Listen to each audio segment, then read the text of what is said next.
For a week ago now, the former royals known as the Duke and Duchess of Sussex were formally invited to the Platinum Jubilee celebrations, and of course that created a bit of a, shall we say, split. But then it's all gone quiet, and seemingly it's all gone quiet over at Kensington Palace. So as ever, what is the latest? Hi, good morning, Neil. Sean here in the very heart of London. A lovely another day today, lovely spring-like day. Loving it myself, hay fever tickling me already. Forgive me if I cough, but you know what it's like. But of course, thank you also for the very kind comments about, somebody else got hay fever as well. Thank you also for the very kind comments about Leadenhall Market, where you can be pictured with the free corgis as a celebration of Platinum Jubilee. They were thrilled, they got in touch, so it's nice, isn't it, when people reach out and thank you for the things that you're doing. If you are in London over that period, do go along and have a look. As I say, it's free, a lot of fun, and I think you'll just have a joyous afternoon or morning wandering around the market. And as I say, lots of royal history there. Lots of royal history, of course, thanks to Harry, Meghan and Kensington Palace. But what is the latest? Well, it's interesting to note, isn't it, that then we received like a sort of notification from Harry and Meghan after they'd been formally invited to the Platinum Jubilee. I think it was about 16 or 17 minutes later on their website that they were delighted, etc., to be invited to come along.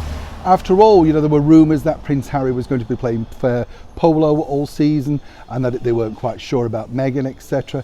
And if you remember last time Harry turned up, that was for the unveiling of his statue for his late mother, Princess Diana. Meghan couldn't make it because she was in the throes of second pregnancy. Never easy for a girl, is it?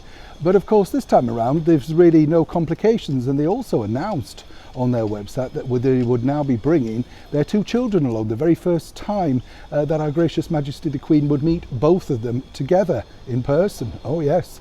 A lot of people are stating that, well, you know, they're just exploiting the children now. They've nothing left. Netflix is gone and everything else is looking slightly rocky. You could be right. But of course you try to remain the optimist, don't you? But now, seemingly, there's another problem. And once again, it all seems to be about exactly the role that they will be playing as part of the Platinum Jubilee. And let me explain. While they've been formally invited, we do know that they're not going to be asked to stand on the very prestigious balcony at Buckingham Palace. This is simply reserved for working royals, and rightly so. But so far, nobody's apparently told Harry and Meghan what their involvement would be. And because of that, they're a little, shall we say, reticent to commit fully. And as ever, we have to say allegedly. Now you can understand from their point of view, they're not quite sure what days they would be needed, required, that sort of stuff. But as ever, what I would say is, remember, this is not about you. It's about a lady who's given her life to service, dedication, and of course, the subjects, the people, the Commonwealth around the world. It's not really much to ask, is it, to give up a few days of your time in order to honour such a wonderful lady who's done so much for her country worldwide. But as ever, we live in the 21st century where it's woke me, the world matters to me. So far, as we contacted Kensington Palace, they too were a little bit hesitant to say exactly the involvement that Harry and Meghan would have at any level, you know, whether it would just be private functions, a small family dinner, that sort of stuff.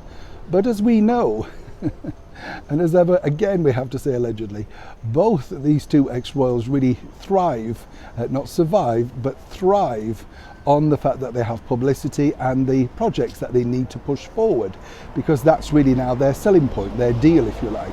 So moving forward, all I've been told by Kensington Palace is nothing is fully confirmed. Now, as you know, Harry and Meghan don't speak to the popular press or indeed the media unless it's on their terms, and of course questions in advance and rehearsed to the absolute max. So of course it would be a waste of time getting in touch with their people. What we do know is this.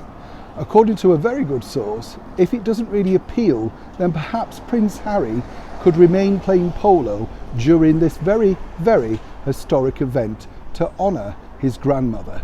Either way, given the fact that he missed, of course, the memorial service of his grandfather, Prince Philip, it wouldn't shock many in high royal circles. As ever, when I know more, you'll know more.